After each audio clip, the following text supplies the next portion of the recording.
What's going on, guys? Back with another video today.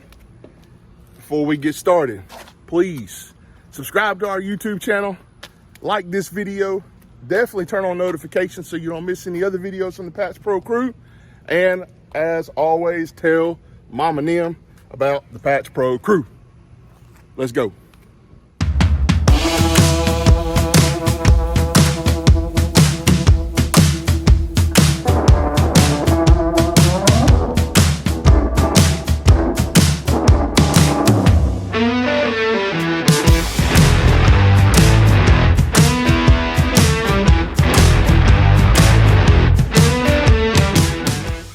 All right, today we've got a simple patch, just a hole in the wall from the backside of a shower where they had to replace some pipes. So I'm gonna take you in and show you what we got today, walk you through the process of how to fix this patch, show you what it looks like, and then we'll be back tomorrow to sand it and paint it. All right, guys. Let me show you what we got today. Obviously, I'm in a little bit of a tight spot here in the laundry room between the dryer and the wall. Camera's sitting on the wash machine right now. We got this hole right here behind the shower in the bathroom. And what I'm gonna do is just square this off. I've got a hole roughly 19 inches by 22 inches. So I'm gonna go cut a piece 19 by 22, come in, trace it out, so that my hole is the exact size of the piece of sheetrock that I have cut. I'll add a little bit of deadwood on the left side and the right side, and across this top here, screw in the new piece of sheetrock, then I'll be able to finish it. Let me give you a closer look of the hole. All right, now y'all can see a little bit better shot there, where they fixed the copper pipes behind the shower. Left a irregular size hole, and I'm gonna make that perfectly square for my new piece of sheetrock. Before I add deadwood, y'all come on, let's go cut some sheetrock. All right, y'all. Well, I've got my piece of sheetrock here, and got my square, got my pencil, my knife, my tape measure, and I'm gonna cut this out to be 19 by 22, which is just a little larger to the left and right into the top side of that current hole. And so I'm gonna cut that out, and then we'll take it back in there, trace it out, and cut out all the necessary areas to let this piece fit.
All right, got my piece of sheetrock cut out.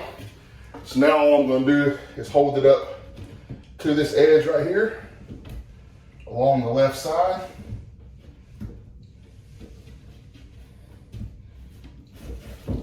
Overlapping the hole almost in its entirety.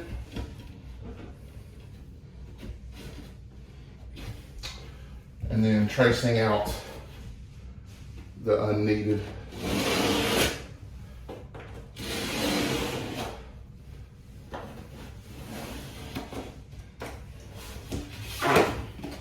All right, so now you can see the areas where I'm gonna cut this line across and then just a little bit out here. There will be a little bit of gap right there, but that's okay. Mesh tape and hot mud will fill that up just fine. All right, let's get it cut out.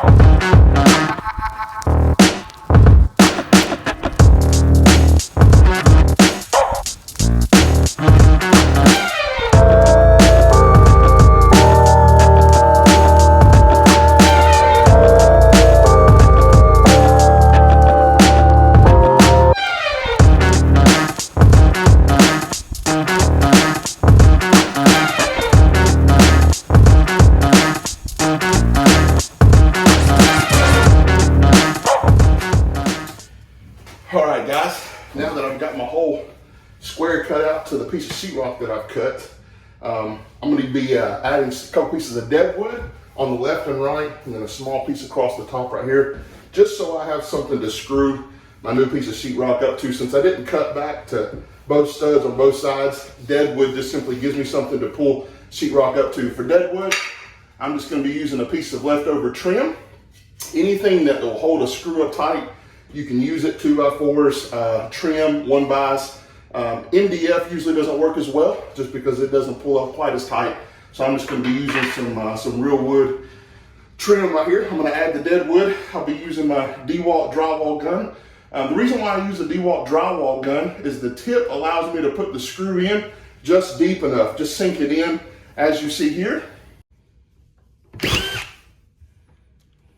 And what this allows me to do is to pull my screws up tight enough, but not go all the way through. A regular drill screw gun, sometimes you'll push that screw all the way through, and then you're just left with loose sheetrock and you gotta pull it up again. So that's why I use a drywall gun. This is the DeWalt 20 volt max drywall gun.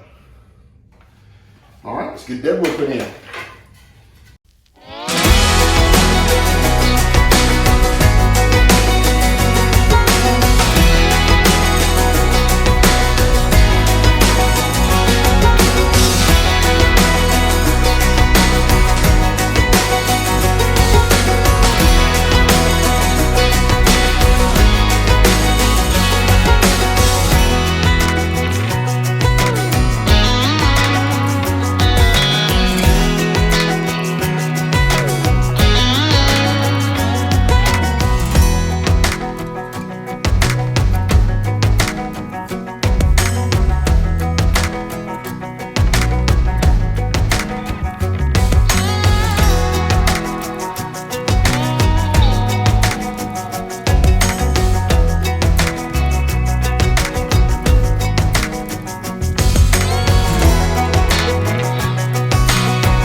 All right, guys. Sorry, let's get down here. Well, as you can see, I've already got my mesh tape put in. And went in and got that put in. Got my 20-minute quick set mixed up here on the Hawk. I'm gonna be using an 8-inch taping knife and a 12-inch taping knife to get the first coat on. And we'll get it on, then we'll get a second coat on and ready for white mud. Here we go.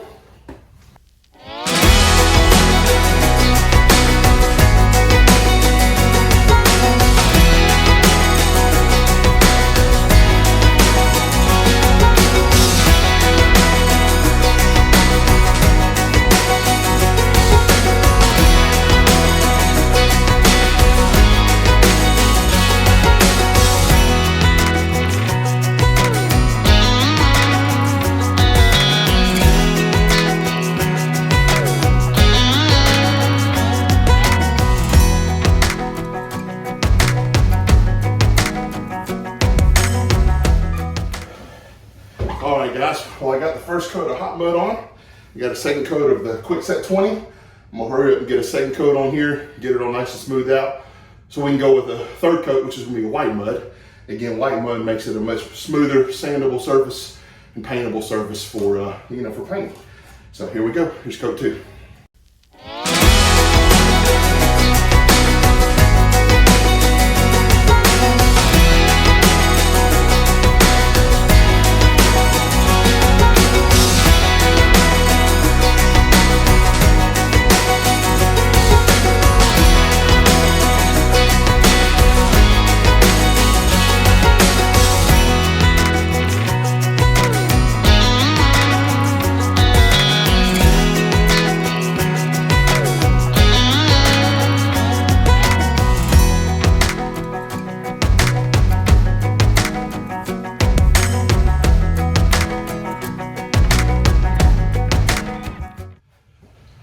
All right, guys. Well, got the second coat of Kwikset 20-minute on there, and I got it dry. Now I've got some white mud here on my Hawk. I'm just gonna skim it out with a light coat, so that way tomorrow it'll be real smooth when I go to sand it and paint it. So one of the things I want to point out is, you know, when you're doing a patch, even though it was 19 by 22, you'll see my area of mud be somewhere in the proximity of, 24 by 24.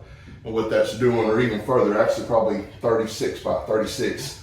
And what that's doing is just feathering out that joint, give it a more illusion of being a flat surface. Anytime you add something on top of something else, it's gonna be thicker. And so what we have to do is just have to bust it out. So we call it busted out wider.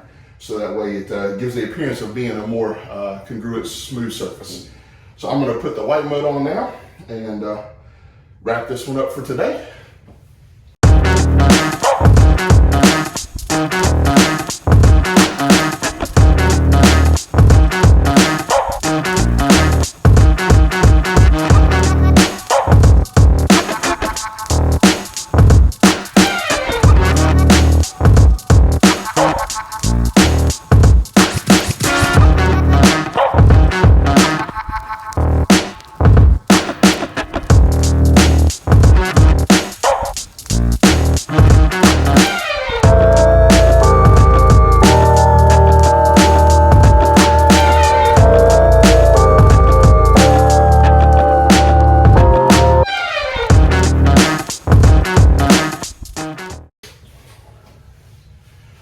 Well, all right, well, got a little mud on my face.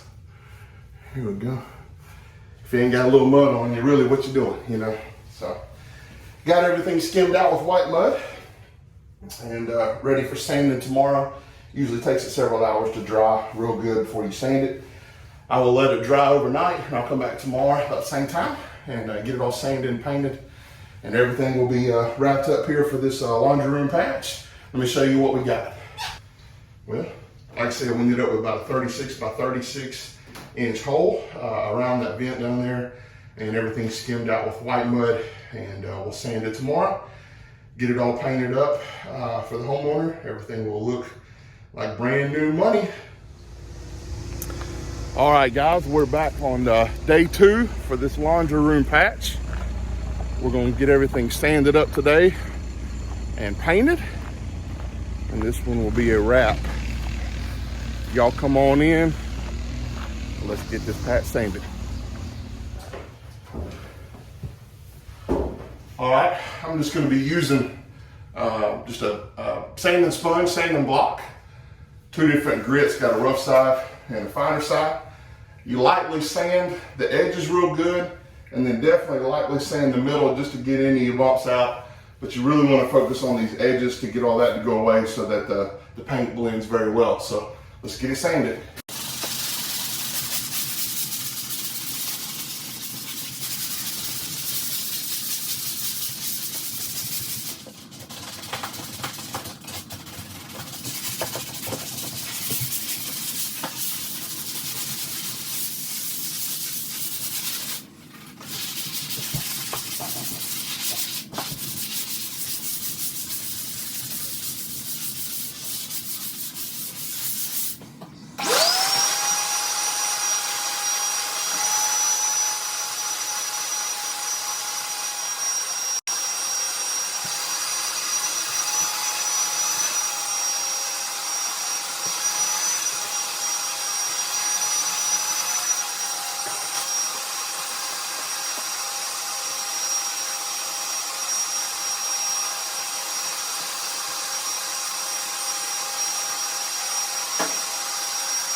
Well, all right, y'all, we are ready to get this patch painted. Just want to go over a little quick what I'm using to get this patch painted today. First thing, I'll be using some Glidden Premium Flat Paint, interior paint for the walls, and the homeowner was able to take a small piece of the cutout sheetrock and take it to the big box store and get everything matched up to the current color. So I'll be using the Glidden Premium interior paint, just a 3-inch cut brush to cut in around this vent that's down here, and a 4-inch foam roller. Small 4-inch foam roller is all you need for a job this size. So this will get it knocked out. Y'all come on.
right, guys, that's a wrap for the laundry room patch, and it's starting to rain now here. Make my way to the truck. Thanks again so much for watching. As always, please remember to subscribe and like this video, turn on notifications, and absolutely tell Mom and them about this old Patch Pro crew. Y'all have a good day, and we'll see you on the next video.